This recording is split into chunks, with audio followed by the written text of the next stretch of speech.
all in on a Rise from the Tides or something like that in the old one, where if you didn't draw it or if they made you discard it, you're like, oh no, there goes my great win condition. Now you get Thermo Alchemist at common, which is a win condition in and of its own as long as you surround it with Sometimes it. you get 3 or 4 of them. Yeah, and then you still get the prowess creatures that ingenious scobs and those type of things, and of course you can pick up stuff from Shadows over Innistrad like Pyre Hound, which can get out of hand pretty quickly. Yeah. Well, it looks like our players are ready down in the feature match area, so let's head down there and get some round 6 feature match action. Blue banner, draft 40.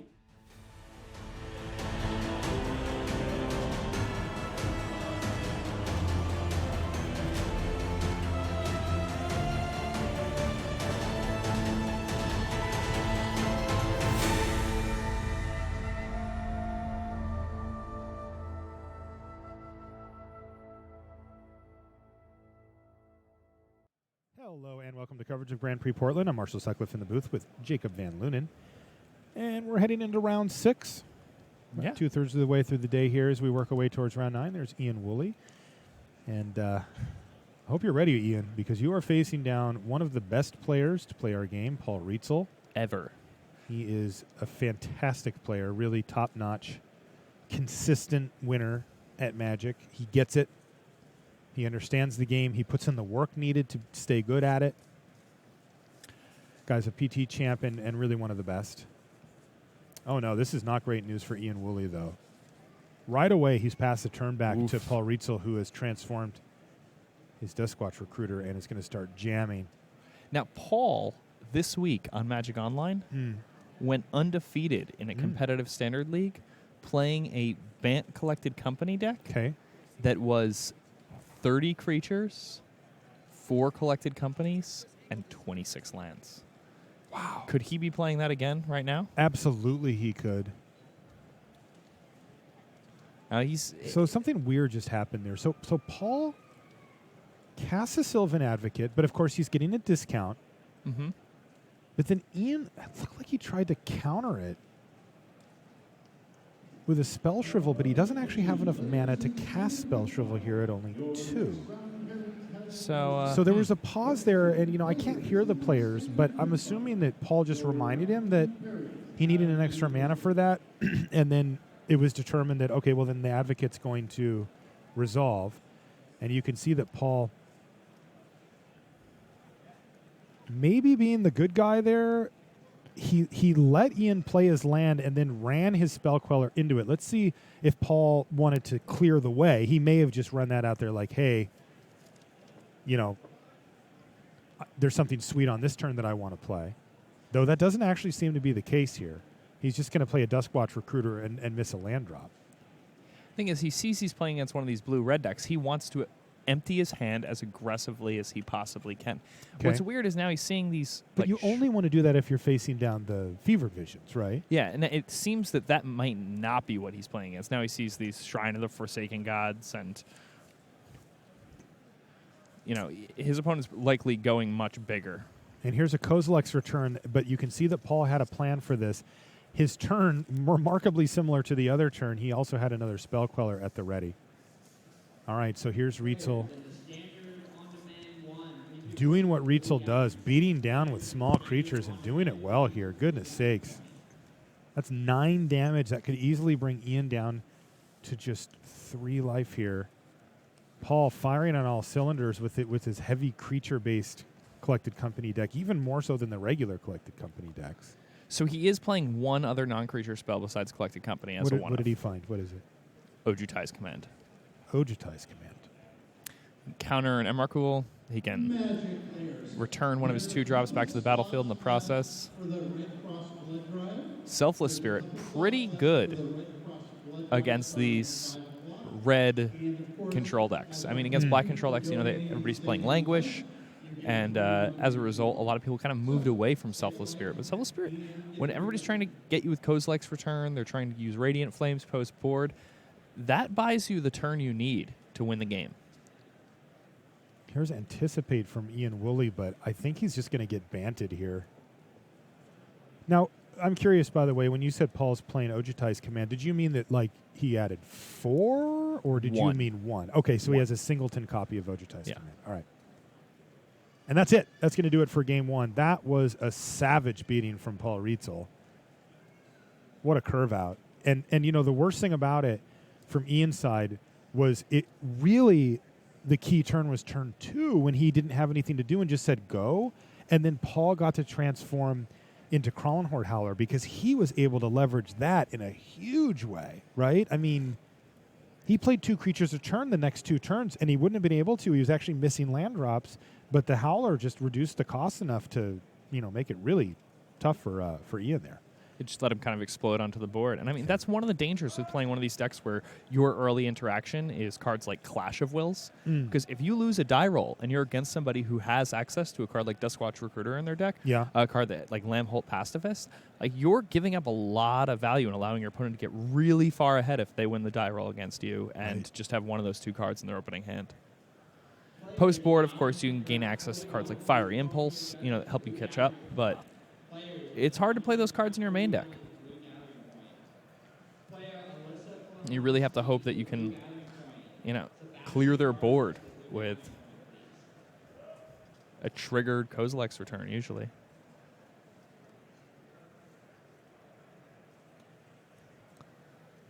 Look at these sideboards. Again, we find ourselves in one of these classic matchups where it's a one deck trying to be aggressive and one deck trying to be controlling. Ian Woolley, definitely the more controlling of the 2 players. He's playing a whole bunch of counter spells. And on the top end, he has cards like Ulamog, the Ceaseless Hunger. So he's really going the Eldrazi route. Instead of going big with Emrakul like people were last week where that was the cool thing to do, he says, you know what? No. The way I'm going big is the way that I've gone big in the previous format. Ulamog is the format's top end. I'm going to keep playing that card. And, I mean, I don't fault him at all. Ulamog is still quite strong, and if everybody's got cards to beat Emrakul, then Ulamog seems like it could be in a pretty good place. The only problem is if the card to beat Emrakul is something like Summary Dismissal. That's pretty good against Ulamog, too. Indeed.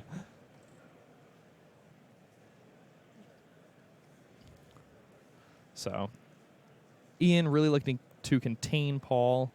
Looking at his sideboard, he has access to Rending Volley, Roast, Fiery Impulse, and maybe another copy of Chandra Flamecaller. I'd be interested to see how he chooses to sideboard here. The counter magic, perhaps not as good in this matchup, although it is better now that he's on the play. As we look at the other side, Paul. Post board, he has access to Negate, which is a good one. He's definitely trying to tempo his opponent out. So we can actually see him side in a copy of Elder Deep Fiend himself. Okay. Interesting. Playing against a control deck that doesn't have access to black, so you'll probably bring Gideon. It seems like it could be a good card.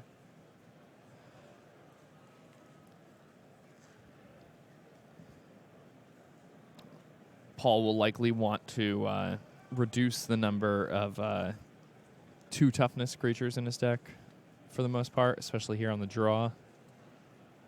Kozilek's Return obviously is going to be very good for his opponent on the back end, but you can do quite a bit to mitigate the front end of it when you're playing these Bant Company decks, the way they're built. All right, well, let's jump over and take a look at one of our side matches here. We've got J.C. Tao playing against Jerry Thompson. Nice matchup here. J.C., of course, Pro Tour champ. Jerry Thompson, well, if you don't know who Jerry T is, I pity you. Looks like a battle of advocates. We have seen this in the early stages pretty consistently here. Here's Liliana, the last hope now to kind of break that tension.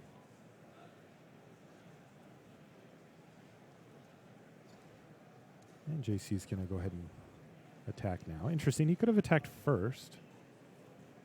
If Jerry says, oh, fine, I'll block, then you can play Liliana and then finish off the advocate. It didn't happen that way. I think maybe he doesn't want to attack first because he's worried about Jerry playing Spell Queller. Okay. And then just double blocking the Sylvan Advocate and getting the card for free. No, great point. But you're right. The way it ended up playing out, it definitely would have worked out for him better the other way. Maybe Jerry has something, who knows? Obviously, the read here, when you play and watch these Bant Company, it gets kind of eye-rollingly, oh, you played your 4th untapped land, you've passed the turn back to me. It's like, Start to let me figure guess out what's going to happen. Yeah, I wonder what could happen to me here. Interesting, a Gnarlwood Dryad. This is Obzon Control from JC. Obscene Control, actually, a deck that's done reasonably well in Magic Online this week. It has, huh? Following the Pro Tour. Planner Outburst is a card that I've seen a decent amount of. No more Languish, huh? Just doesn't kill Emrakul's enough. Looking at JC's list, he actually is playing 3 Languish. Okay. Well, Jerry did have the collected company that we suspected, and he's hit a couple of would-be planeswalkers here as well. By the way, Jerry must have borrowed a sweet version of this deck. It's like all Japanese. And there's a dead weight. It's going to kill Jace before Jerry even gets a crack at looting here. JC's looking to be in a pretty good spot. He's looking to be in a really strong spot. Right, Planeswalker on 5. A couple of really nice blockers for the ground against the ground creatures from Thompson. We saw Paul Rietzel just bant out Ian Woolley in game 1, but Jerry's not banting quite as hard. No, it doesn't seem to be that way. At least not yet. He's not dead or anything. It's just down a game here, though. Down a game, a little behind. A little behind JC. Now JC's going to punch in there before doing anything else and kind of see what's going on. All right, well, let's jump back. That first game in our other match went so quickly, I don't want to miss it. We'll keep you guys updated on what's going on with Jerry versus JC. But Paul Rietzel versus Ian Woolley, game 2 is just underway. Also, joy to watch Paul. Fast, crisp, clean. Another synonym of crisp or clean. This deck from Ian is interesting. Once I see the red and the blue cards, I automatically think that we're Fever Visioning, but and my brain keeps going there also. I actually played quite a bit of the Fever Visions deck this week on Magic Online. So I played against it. I only did a couple of leagues. Deck's kind of everywhere on Magic Online. It's a good deck. We've seen it here, too. That's an Anticipate now from Ian. It is really well positioned. By the way, this draw lining up completely differently than the first one. Last time it was Paul who had the turn 2 Duskwatch Recruiter, which immediately transformed, and he used to gain a huge mana advantage and just dump his hand. We should mention this too, by the way, Jake. You were saying that the deck list that Paul has really kind of transformed this and taken out the Dromoka's commands, and he's just all creatures, Bant Company, and 1 Ojutai's command. And, we have to give Paul credit on that game 1. One of the other side benefits besides Bant Company is that if you do get a Crawling Hard Howler down, you look at your hand, it's all creatures, and you get to just dump them on the battlefield. We get kind of used to this with these Bant decks, but he's even that much more percentage higher to be able to capitalize on that type of interaction, and he certainly did in the first game. So, yeah, keeping it simple. He found a way to make the best cards in Bant Company better. And a lot of the time, now he gave up something for it, right? I mean, the Dromoka's commands matter in some matchups. Absolutely. I think the thing is Dromoka's command has been underperforming. I mean, I don't know if you've played much Bant Company as of late, but it's definitely one of the cards that I'm, least impressed with. Man, Ian Woolley he must just run the table at Friday Night Magic because he has all the promos for us up there. Yeah. Look at, he's even got one in his hand, too. He's just doing work. I like it. There's a Rending Volley. Rending Volley, a very good answer for Spellqueller. It was a Spatial Contortion before. Yeah. Right. Yep. These F&M promos are hard to recognize at times. Yeah, they can be. That's cool, though. Yeah, it is really cool. I mean, as somebody in the booth, I'm not, super in love with them because they always feel like a bit of a curveball on recognizing the card. But I get it. Like, they're cool, They're shiny and they have alternate artwork. And Ian, I support you.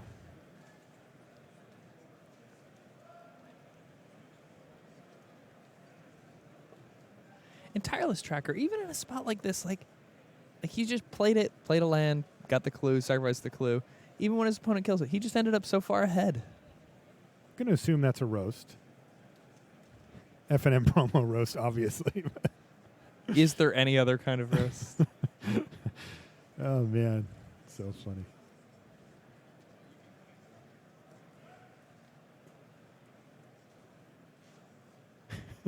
The Manosaurus in chat says, this is F&M Control, the classic OP deck. Yeah. Love it. All right, so once again, Paul Rietzel has let the dust settle. He did this last turn as well with a card advantage engine online. Last time it was a Tireless Tracker. This time it's a Duskwatch Recruiter. Just passing the turn. Gonna let this flip over. I mean, Well, is he? God, he doesn't have anything here? He's supposed to say, but wait, with that ability, I'm going to... No. Wow, it is just going to transform. Now, this actually might not be as bad, though, for Ian, because I wonder if Paul would prefer... Like, it depends on the way his hand is made up. But, you know, having a card advantage engine just kind of sit there is good. But after having activated and cracked that clue last turn, I got to figure, like, Paul's got quite a bit to do this turn. So far... Oh, no. Easy there, Ian. Did you see him count out Paul's lands? You know, he showed him a spell shrivel in game 1, so Paul could be thinking about that type of card here. Now, as it turns out, it's Clash of Wills that Ian was counting for. He got one. You can counter that. Now he just doesn't know if he wants to bother with the Selfless Spirit. Gosh, doing nothing does seem tough here. He's just going to do nothing, though, and look at Paul. This is just incredible.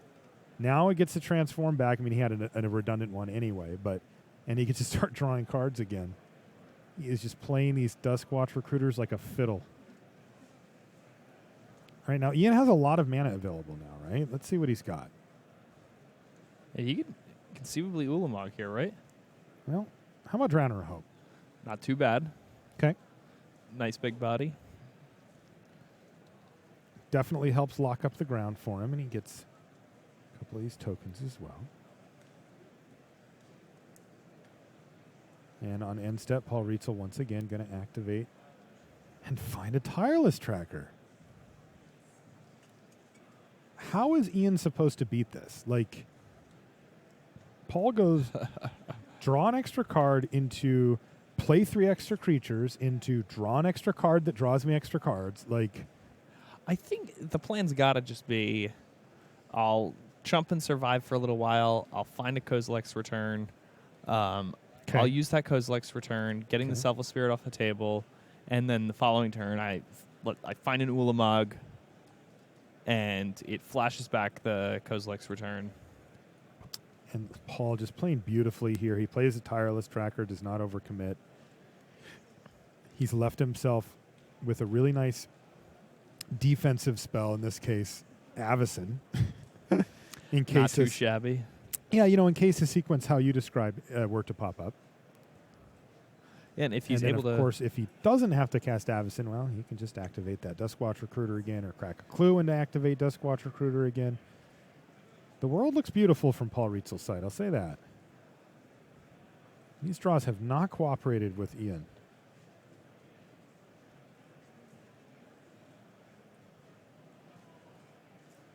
Look at Paul. He's just going to work. He's just in the office just right now. Grinding just it out straight over and up. over and over and over again.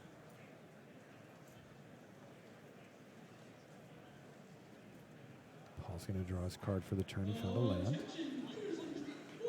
Oh, another Evolving Wilds. It's 2 more cards.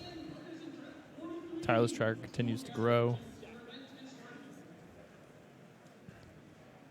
And this is what makes Bank Company so good, is not only do you have the ability to be so aggressive and apply so much pressure, but you know, unless you're really just blown out on a particular turn, you can really continue applying pressure and filling your hand up with more and more gas. And look at this. Rietzel seems content to either trade off a creature or just play the Archangel Avacyn,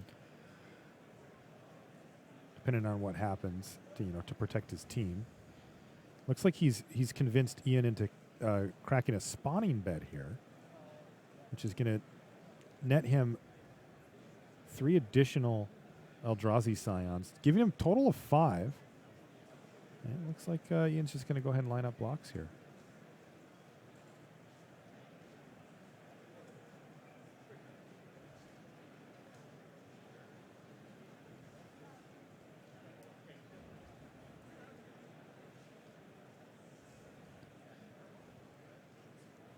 So Ian's got some decent blocks here. The problem is that Paul has the Selfless Spirit here. Paul has the Angel in his hand. Paul just has, an endless wealth of ways to make whatever the blocks are on the other end not very exciting anymore. I'll tell you what Paul's got. Bang. Archangel Avacyn. Pass priority to you. That's pretty good. God, why is Paul using those hideous basic lands, though? He's been I playing like them. long enough. God, white Revised? border? White border, dude? Bleached out, revised white border ones? Come on. Yeah, man. They're the lands that they have at the store when you're a kid in the big box, and you can take as many as you want. That's true. There's a It's reason. nostalgia. There's a reason they're free. All right, so after that flurry, Wooly is at 13 but has lost all of the Scions and kept a Drowner of Hope.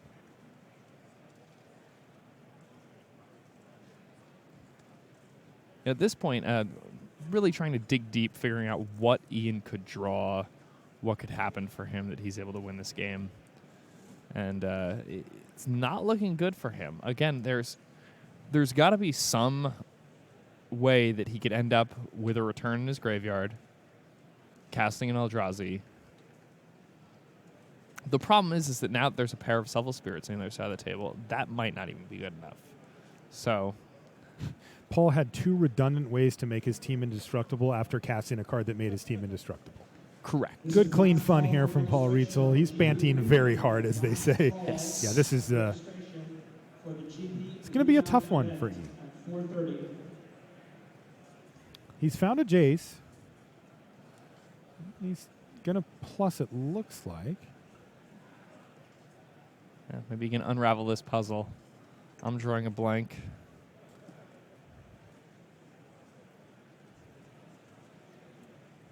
I really like Paul's list, though. I think that Jermogus Command may have past its prime. Very powerful card, but Yeah, there were some interviews with Luis Scott Vargas at the Pro Tour. He played Bant Company and top-8'd with it, in fact. And he did mention that he felt like the Dromicus Command were the card that he really would like to see out of the deck during the course of at least that tournament. Now, we know metagames change. It's not always the same, but that was one he would have preferred to have some type of a counter spell for Emrakul or something that interacted with those decks that were trying to cast Emrakul rather than decks that were aimed a lot lower on the mana scale, or cards that were aimed a lot lower, I should say. So I'm not surprised to see Paul take that chance, and it looks like it's humming right along for him here. yeah, still undefeated. 5 wins under his belt. Looks like he's ready to get a 6th win. Perhaps only 1 turn away from that. Team Seal Trios team, Simmons Rogers, please report to the side of the stage. Again, that is Team Simmons Rogers, please report to the main stage. So,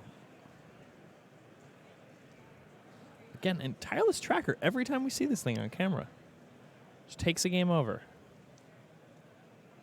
Every time. And when it doesn't, it's because the opponent respects it and kills it immediately.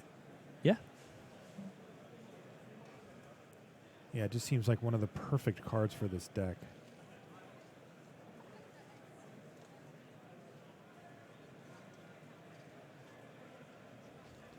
And there's that Evolving Wilds, which is just going to make things even worse down the line here for Ian Woolley, who is a little bit behind on board, and on top of it, he's going to be behind on cards in hand, even with a Planeswalker that draws him a card every turn. I mean, it doesn't matter. He can't keep up with the card advantage that's being produced by Tireless Tracker, a pair of Duskwatch Recruiters. Oh, and here's Gideon. So, just an abundance of riches here for Paul Rietzel.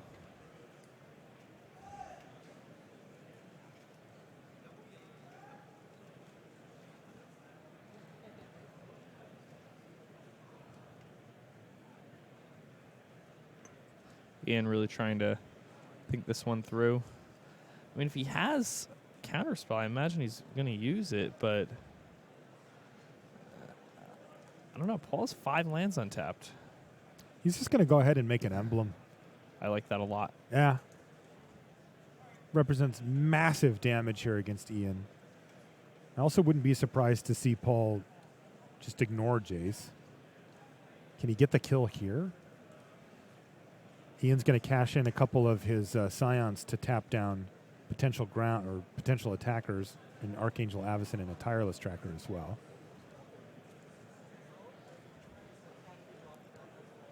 Another problem that Ian has here is that, depending on how he blocks, like he always has to fear Archangel Avacyn transforming, and because Selfless Spirit's in play, Selfless Spirit can trigger that. Oh yeah, and Selfless Spirit, like it also gives your team indestructible. The second one, yeah, crazy. It is just so good here.